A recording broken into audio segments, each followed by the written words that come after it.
Hello, it's Carol here. I hope that everyone is doing well. It is the depths of winter here. It's been very grey and dark. I'm in Brittany, which is the west of France, and it's just been miserable. Really, really wet and grey. It's been the worst flooding for 40 years. But at our patchwork group, we cheer ourselves up by doing a gift exchange. Each person makes a gift and then we exchange them randomly. And I've had this idea knocking about in my head for quite a while now. I'd like to take these old-fashioned French textiles, which have been tablecloths and curtains in a previous life, and I want to juxtaposition them with more modern fabrics or fabrics that have more texture, velvets, denim, wool, and see what I've got knocking about. And I'm just going to try and make an interesting piece that will be unique and hopefully aesthetically pleasing. So I'm going to start by making some patchwork stars, see what works, what doesn't work, and whether the ideas in my head are going to work out in reality. So I've drawn out a template and I'm going to experiment. I feel like it's a bit of a risk when you're making a gift for someone else, even though I don't know who this is going to go to. So what's vintage to me might just be horribly old-fashioned to someone else. And once you get to a certain age, you think, oh no, is this coming back around again? I didn't like it the first time. So with me not being French, this material is quaint and charming, but it might be a bit less so to someone else. We'll just have to have a try and see what happens. Also, at the same time, on this day when we do the exchange of gifts, we also have what they call a galette de roi. I'll write it on the screen because my accent's shocking.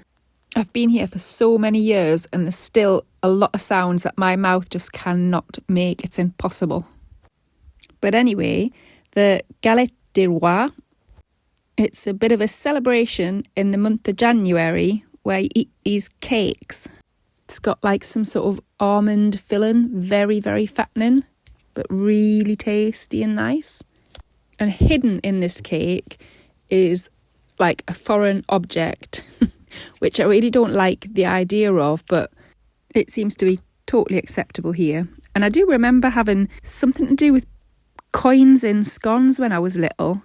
Coins that were wrapped up in baking paper and put in the middle of scones. I can't remember what was going on there. And I'm pretty sure it's not the done thing these days. But anyway, you get this little porcelain ornament. And if you get that in your slice of cake, then you are the king or the queen and you get to wear your paper crown. So, on this gift exchanging day, we'll be also having these galettes. It reminds me of many years ago when I lived in Switzerland. In Geneva, they had La Fête de l'Escalade. That was like an historical celebration. The people of Geneva had defended themselves against the French and threw pots and pans at them or something like that. And this was celebrated by making a chocolate cooking pot. And there was sweets in the middle of it when you cracked it open. Very nice to have traditions involving chocolate and cake. Right, I'm going to try and steer myself away from food talk. As you can see here, I am auditioning different types of fabric. I've got more stars than I need, but I was going to offset 2 stars like this. I'm just piecing some other fabrics around the stars and seeing whatever takes my fancy. Whatever I don't use, I could make a second one with. Let's have a look and see what I came up with. It's not showing up too well here, but these are 2 bits of velvety blue material on the sides. And then I've put this interfacing to give it a little bit more body, but it still ended up quite floppy. And I did quilt a little bit of the stars. So I'm going to stick a zip in it. That's my inside material. And on the back, I'm going to put some false leather. I decided at this point that I was going to add some hand stitching to the stars. I'm putting my own personal touch on things, and then popped in the zip, and voila, done.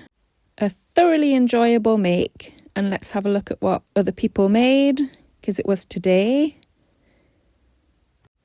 Lots of little useful things to keep all your sewing paraphernalia in. Lots of embroidery. And in fact, I got an embroidered bag. You'll see it in a moment. There it is. That's the one that I got. Oh, I'm chuffed. Thank you so much for watching. Have a lovely week. Bye-bye.